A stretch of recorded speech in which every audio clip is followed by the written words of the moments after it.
বন্ধুরা, আজ আমরা দেখব দিনমজুর রহমতের এক দারুণ বুদ্ধির গল্প। রহমতের ঘরে আজ এক দানা চালও নেই। ছোট মেয়ে মিনা ক্ষুধার্ত।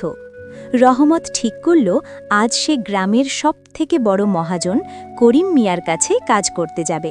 মা মিনা, আমি চিন্তা করেছি আজকে করিম সাহেবের কাছে যাব। সে আমাদের গ্রামের সবচেয়ে বড় মহাজন। তার কাছে গেলে একটা না একটা কাজ পাওয়াই যাবে। আমার জন্য দোয়া করিস মা, আমি যেন আজকে টাকা রোজগার করে ফিরতে পারি। চিন্তা করো না বাবা, দেখবে আজকে ভালো কিছু হবে। আমার দোয়া তোমার সাথে সব সময়ই আছে। আজকে দেখবে ঠিকই তুমি রোজগার করে ফিরবে। সাবধানে যেও বাবা। এরপর রহমত করিম সাহেবের বাড়ির দিকে যেতে লাগল।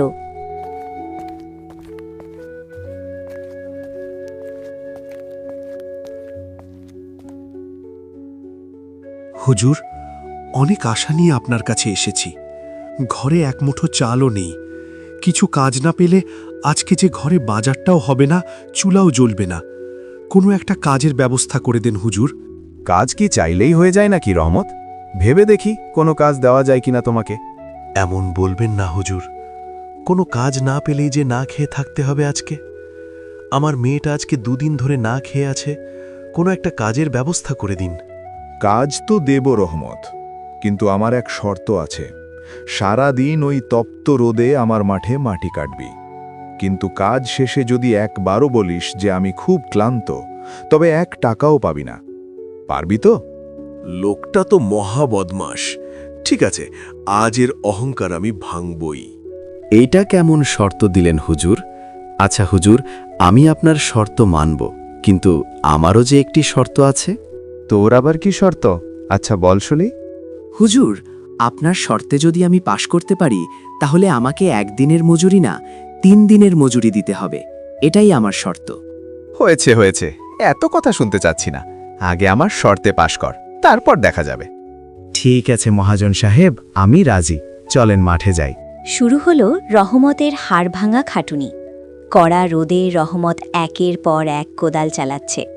মহাজন পাশে ছাতা নিয়ে দাঁড়িয়ে আছে আর ভাবছে কখন রহমত ক্লান্ত বলবে। কি রহমত, সূর্য তো একদম মাথার ওপর।